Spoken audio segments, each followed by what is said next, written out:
Bandits Phoenix Rising is an obscure vehicular combat game made by creators of the Payday franchise.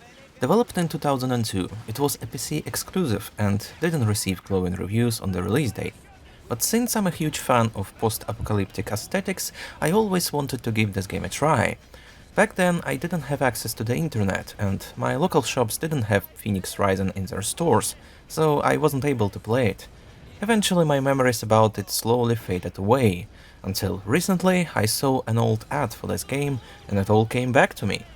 The extensive single-player campaign with furious combat action. Sounds pretty damn cool, isn't it? Suddenly I felt an urge to find and play this artifact from times when the vehicular combat genre was in its prime. So let's find out if it was worth the wait and is there any reason for you to play it now. We've got TNT enough for all, so come on! Sadly, one thing that didn't change after all those years is the availability of this game in official stores.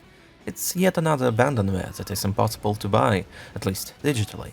At the moment of recording this episode, even PC Gaming Wiki doesn't have a page for Bandits Phoenix Rising, which is something I rarely see.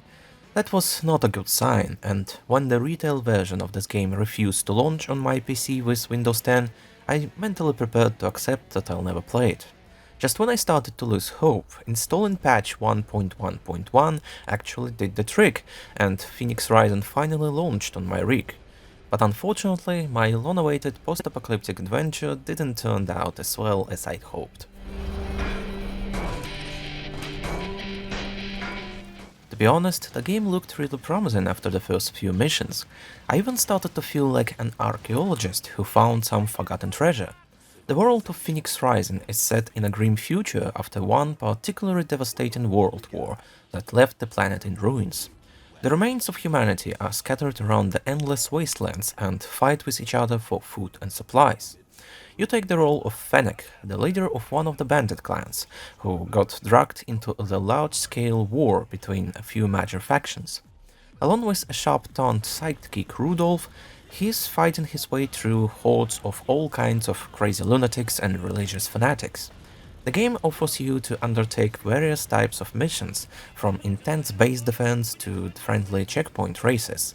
As a reward for your efforts, you'll get access to new guns and vehicles that can be switched between the missions. You drive like the old dead mum.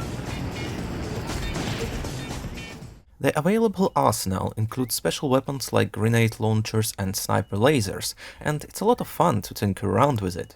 Unlocking a new car that can carry more guns doesn't mean that you'll use it exclusively from now on. Vehicles in Phoenix Rising are handled differently and have their unique purpose. In some cases, a lightweight and nimble buggy-esque car is better than a heavily armored tank. Sadly, the game rarely gives you a clear perception of what type of vehicle and weapons you'll need for the next mission. The same goes for the mission tasks. There were numerous times when the game stopped giving me any hints on what to do next, not even direction markers on the radar. Do you remember the last time when you carefully read the mission briefings in such games? Because in Phoenix Rising it's crucial to do so, even though those briefings still missing some important details and don't show the entire map. The progression in this game is strictly linear, it doesn't offer branching storyline or advanced customization options. Despite such a straightforward approach, Phoenix Rising features vast levels that allow slight tactical freedom in some cases. Like in a mission where you have to attack the convoy, you can try to avoid heavily guarded zones and plan the ambush at any point of its route. But the problem with that approach is that it badly affects the pacing in most cases. The heated action in this game usually ends rather abruptly. At the other extreme, in some missions you have to fight your way through endless waves of enemies until you complete specific tasks. The armor of your car isn't magically regenerating over time, so you have to look for repair kits that are just lying down in different corners of the level. But the placement of those pickups is not always ideal, and that makes some missions a lot harder than they should be. I regretted many times that I chose the medium difficulty, because it's impossible to lower it down in the middle of your playthrough. Phoenix Rising can be frustratingly hard and unfair. It's not impossible to beat it fair and square, but that requires a lot of patience and time.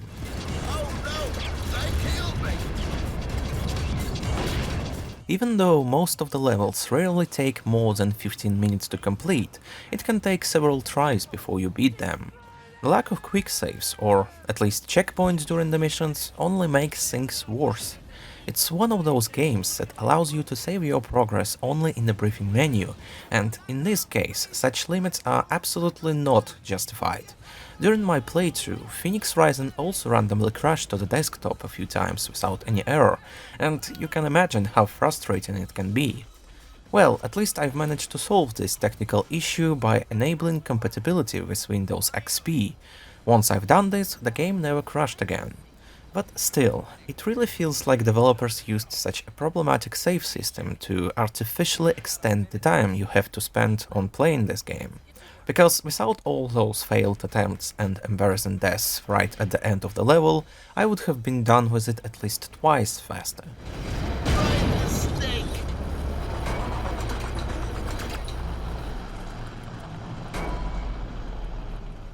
Honestly, I wouldn't have minded replaying some of the missions repeatedly if Phoenix Rising could have generated unique moments with each new playthrough.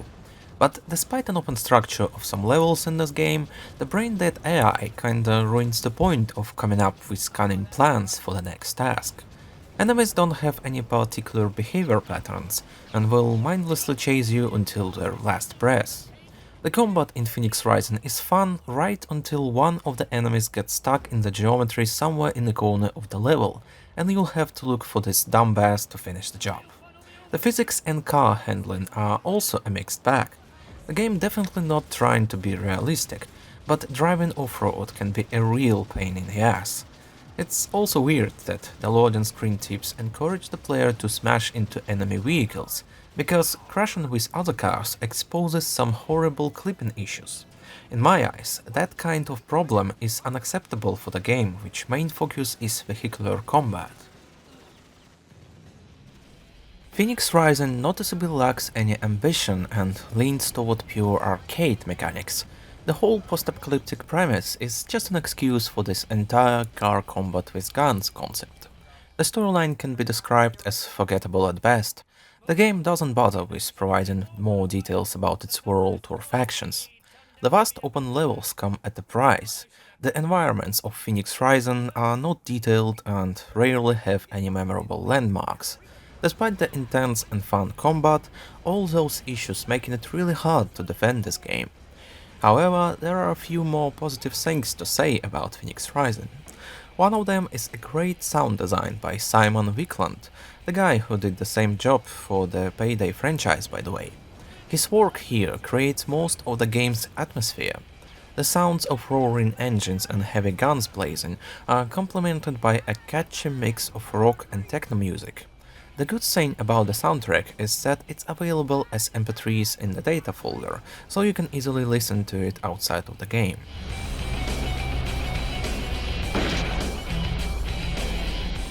On the other hand, the voice acting in Phoenix Rising is a mixed bag. The protagonist doesn't sound convincing at all.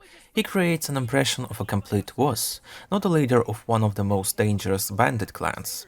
His sidekick Rudolph, on the other hand, is totally stealing the show and fits in his role perfectly.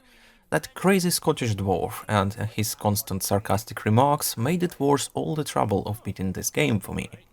So you see, we need him alive. Shoot with some finesse here. Oh! Is you implying that I don't always shoot with finesse? The voice acting of other characters varies from terrible to decent levels of quality. I think that insane fanatics from Enclave are probably the best out of them. Stop, you carrier of destructive force! This convoy of yours contains property of the Enclave. Give it to us, and none shall come in harm's way. The Enclave? Who the crap are you? We stole this fair and square. My only gripe about the dialogue in Phoenix Rising is that for a world that works by kill or be killed rules, everyone here sounds surprisingly civil. From a bunch of bloodthirsty raiders, I expected to hear something harsher than "Time to die, compadre." I don't like you. I don't like you at all. So yeah, Bandit Phoenix Rising is definitely not what I expected to see after reading reviews on it back in 2002. I can't say that this game aged particularly well. Some of its design choices make it really hard to enjoy it sometimes. It's not some hidden gem with an immersive world and groundbreaking gameplay ideas, so you won't lose much if you'll forget about its existence as soon as you finish watching this video. Honestly, Phoenix Rising reminds me of another game from this genre that was also set in the post-apocalyptic setting. It was called Ex Machina, and from what I recall, it was better than this one in almost every way. I wonder if any of you guys ever heard about this game before, because it's a pretty obscure title as well. I haven't played Ex Machina for ages, so if any of you will be interested to hear more about it, this might be a good topic for one of the future Reinstall episodes. So yeah, if you enjoyed this video, be sure to subscribe and stay tuned for more.